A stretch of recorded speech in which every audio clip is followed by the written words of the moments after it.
Today, we begin our journey with a tragic event that has unfolded in the rugged landscapes of Balochistan, a region with a rich and ancient history that stretches back to the earliest days of the Indian subcontinent. Long before modern nation-states emerged, this area was intertwined with the vast civilizations of ancient India. In those days, trade routes, cultural exchanges, and the flowing rivers of the Indus Valley brought prosperity and ideas to a land that would, over millennia, evolve into a tapestry of diverse cultures and struggles.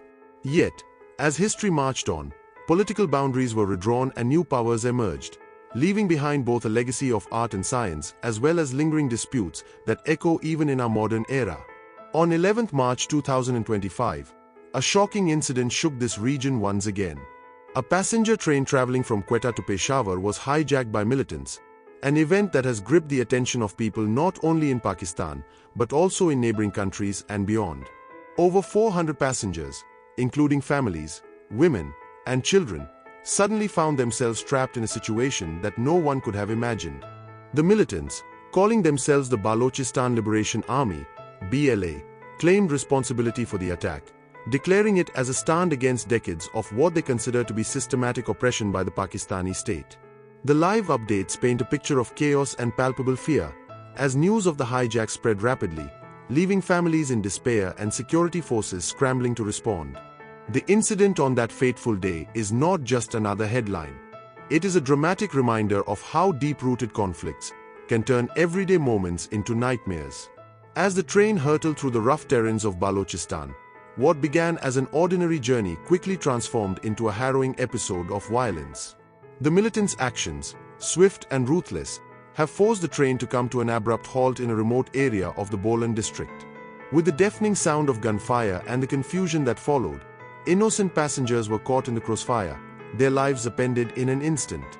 In a region where the past is steeped in stories of valor and struggle, this modern tragedy adds another layer of sorrow to a long history of conflict. To truly understand the present, one must delve into the history of Balochistan, a land whose story is as ancient as the Indus Valley civilization itself. In ancient times, the area we now call Balochistan was part of a broader cultural expanse that included much of what we now identify as the Indian subcontinent. It was a time when mighty empires like the Mauryas and the Guptas, along with various local kingdoms, left their marks on the land. Over centuries, the region became a melting pot of languages, traditions, and customs that were deeply interwoven with those of ancient India. This shared heritage is evident in archaeological finds, ancient texts, and cultural practices that continue to influence the people living there today. However, the seeds of discontent in Balochistan were sown early on in modern history as well. Just 1 year after Pakistan gained independence in 1947, the region witnessed its first major revolt in 1948. This uprising, led by figures such as Prince Abdul Karim of Kalat, was fueled by the feeling that the newly formed state had imposed an unjust order on a people whose identity and traditions dated back to ancient times. Although the revolt did not achieve its ultimate objectives, it signaled the beginning of a long series of conflicts that would later define the region's relationship with central authority. This early struggle for autonomy set the stage for future rebellions and helped shape the narrative of a people determined to reclaim their heritage and rights. The years that followed brought further unrest. In the late 1950s, specifically between 1958 and 1959, Nawab Noroj Khan emerged as another key figure in Balochistan's resistance. His guerrilla war against the central government was marked by intense battles and severe reprisals. Reports from that period tell us of the tragic loss of life, including the execution of 5 of his family members on charges of treason, a brutal reminder of the cost of dissent. These events left a deep scar on the community, embedding in their collective memory the injustice of state repression and further fueling the desire for self-determination. By 1973, tensions in Balochistan had escalated to a new level. Over 200 reported incidents of violence and unrest took place that year alone, as people voiced their anger and frustration over policies that left them marginalized. The cycle of rebellion and retaliation had become a grim part of everyday life. For many in Balochistan, these decades of unrest were not merely about political maneuvering. They were about the survival of a distinct identity that had been nurtured through ancient traditions and cultural practices, only to be stifled by modern state mechanisms that appeared indifferent to local needs. Fast forward to the present day, and the emergence of the Balochistan Liberation Army is the latest chapter in this long saga. The BLA positions itself as a militant organization fighting for the rights and freedom of the Baloch people. They argue that ever since the formation of Pakistan, the region has been systematically neglected. Despite being rich in natural resources, Balochistan remains one of the least developed regions in the country. The militants claim that the exploitation of these resources has not benefited the local population, but has instead enriched a select few at the expense of the many. The BLA's rhetoric, steeped in both historical grievance and a desire for autonomy, seeks to shine a light on decades of neglect and injustice. They insist that unless the state addresses their demands for fair treatment and greater political autonomy, drastic measures, such as the recent train hijack, will remain the only language through which their voices are heard. The irony, however, is stark. A movement that professes to fight for liberation and justice finds itself entangled in actions that jeopardize innocent lives.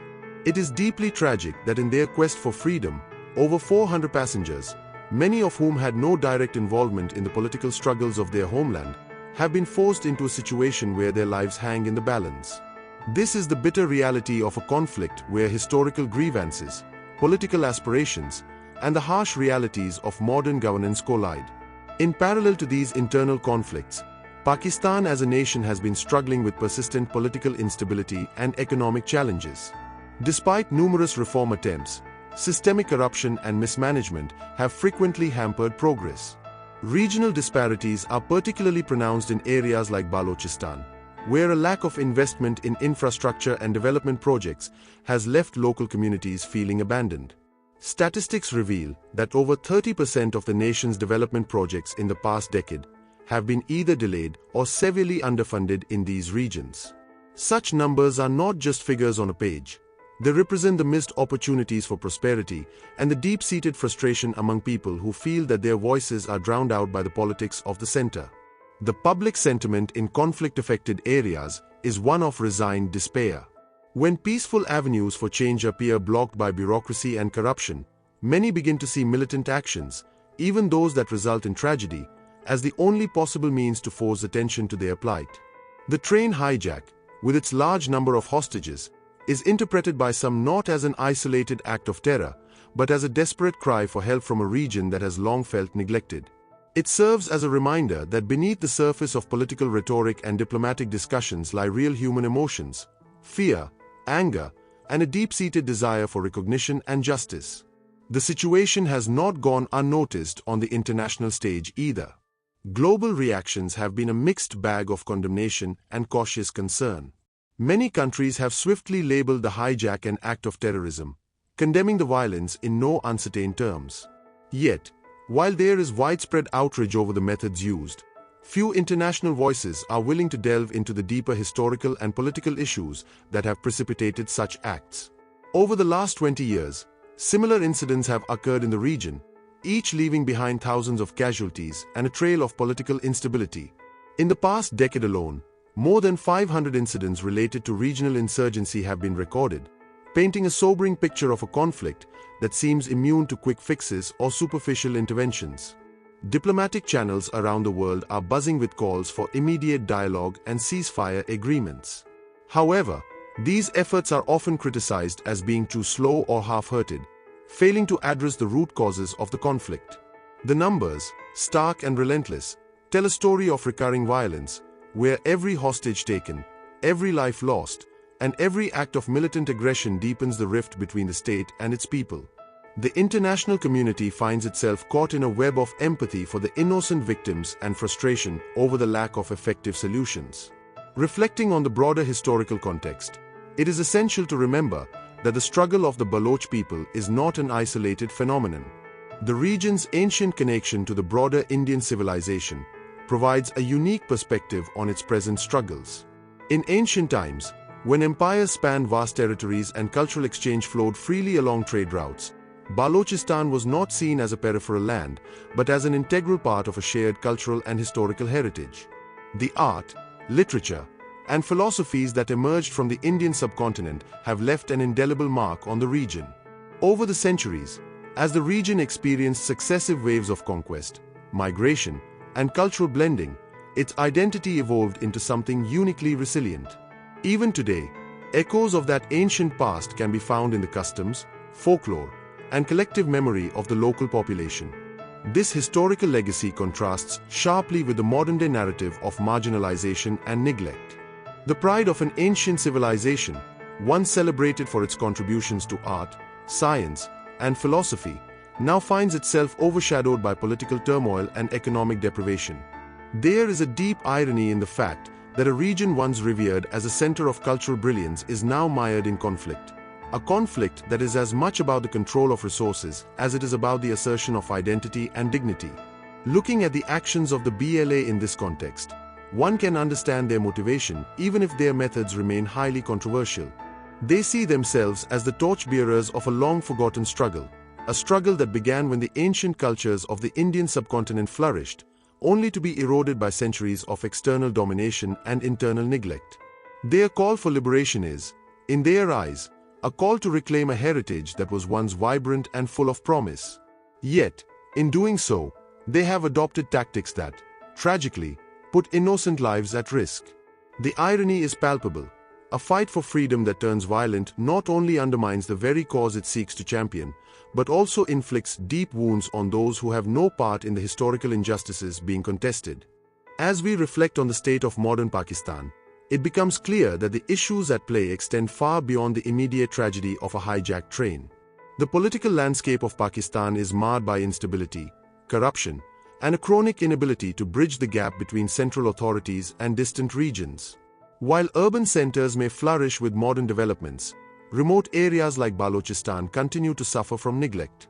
This disparity has bred resentment and created an environment where militant groups can gain support by promising to address long-standing grievances.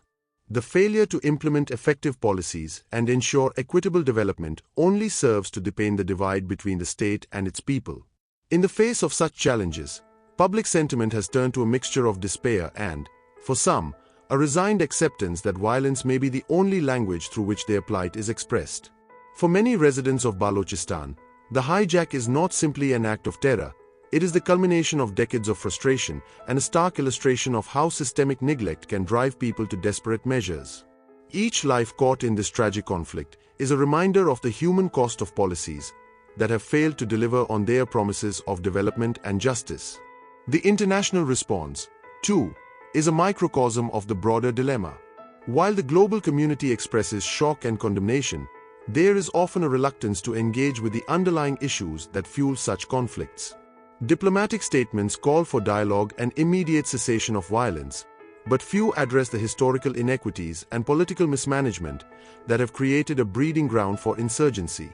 The numbers, when viewed against the backdrop of decades of unrest, tell a story of a cycle that seems all too familiar, one where every attempt to resolve the conflict is met with renewed violence, leaving behind scars that span generations.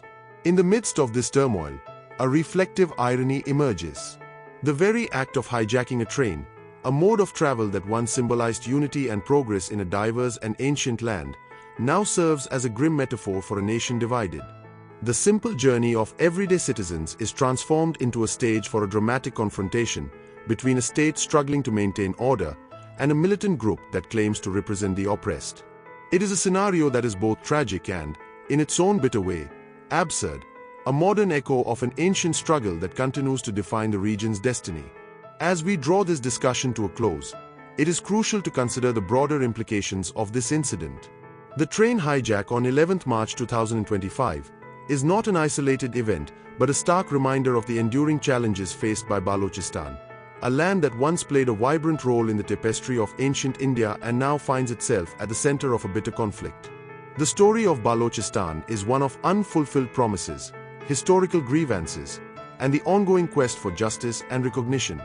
The plight of over 400 hostages, the persistent political instability, and the economic neglect of a region rich in history and resources all converge to paint a picture of a struggle that is as much about identity and dignity as it is about power and politics.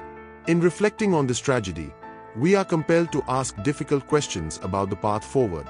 Can dialogue and peaceful political reform replace the cycle of violence that has characterized this region for so long?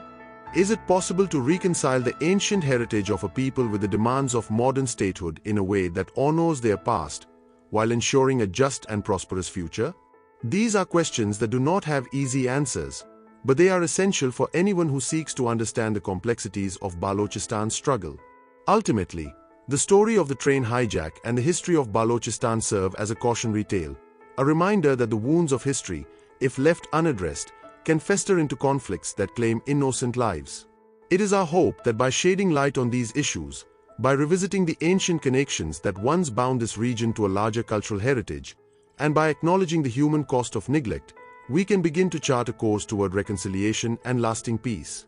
The path ahead is fraught with challenges, but it is only through honest reflection and sincere dialogue that a better future can emerge.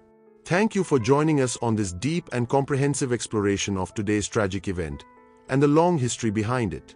As we continue to bring you updates on this evolving situation, let us also remember the lessons of the past, lessons about unity, cultural pride, and the importance of addressing grievances before they erupt into violence. Stay tuned for further developments, and let us all hope for a day when the voices of the marginalized are heard and the cycle of violence is finally broken.